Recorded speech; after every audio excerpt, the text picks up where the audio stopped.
रतनगढ़ की जागीर बल्लू चौहान को देना। महाराणा अमर सिंह की आज्ञा से कुंवर कर्ण सिंह ने बेगू रतनगढ़ की जागीर बल्लू चौहान को दे दी। इस तरह बेगू रतनगढ़ की जागीर शक्तावतों के हाथ से निकलकर चौहानों का अधिकार में चली गई। अधिकार अधिक समय तक न रहा, क्योंकि यह जागीर चौहानों को देना रावत मेघ सिंह चुंडावत को बुरा लगा, जिससे उसने उदयपुर आकर इस विचार से कि कटने मरने के लिए तो हम और जागीर लेने के लिए चौहान, यह कहकर मेवाड़ से चले जाने के लिए महाराणा अमर सिंह से आज्ञा चाही।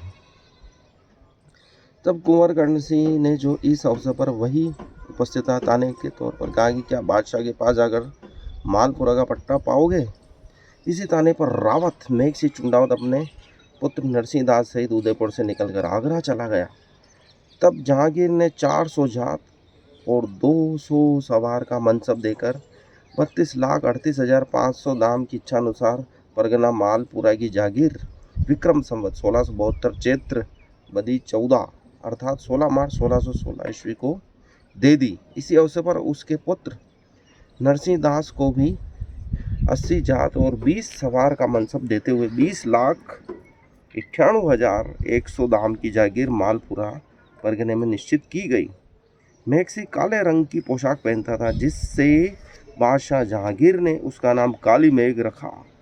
जब शाही फौज कांगड़ा अभियान पर जा रही थी, तब रावत मेघ सिंह को भी अपनी सेना के साथ जाने का हुक्म हुआ। उसने जाने से इनकार कर दिया, किंतु अपने तीनों पुत्रों रामचंद्र, लक्ष्मण और कल्याण को शाही फौज के साथ भेज दिया, कांगड़ा भेज दिया। लक्ष्मण और कल्याण तो कांगड़ा की लड़ाई में मारे गए।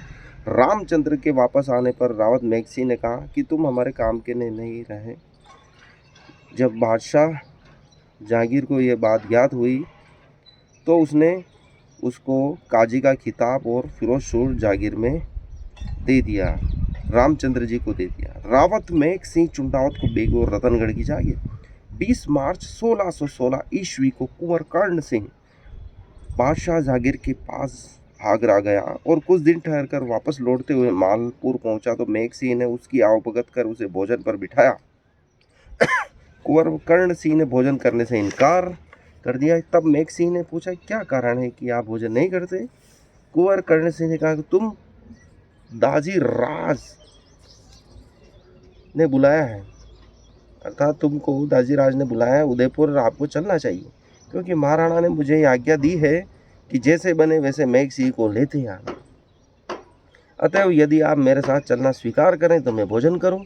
इस पर मेघ सिंह ने निवेदन किया कि हम तो आपके सेवक हैं, आपने ही हमको भुला दिया था, अब आप जैसी आज्ञा देंगे वैसा ही करेंगे, लेकिन बादशाह जहांगीर से सीख अर्थात आज्ञा लेकर ही महाराणा की सेवा में उपस्थित होना स्वीकार करूंगा। तब बादशाह जहांगीर ने आज्ञा देकर कहा, मेघ सिंह महाराणा अमर सिंह के पास उपस्थित हो जाओ।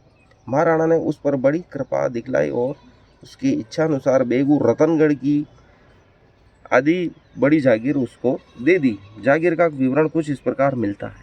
बेगू सहित 84 ग्राम, रतनगढ़ सहित 84 ग्राम, गोठोल लाई सहित 42 ग्राम, निमोता सहित 12 ग्राम, बंसिया ग्राम 12 और 3 ग्राम उदयपुर के पास लकड़ी के लिए दिए गए।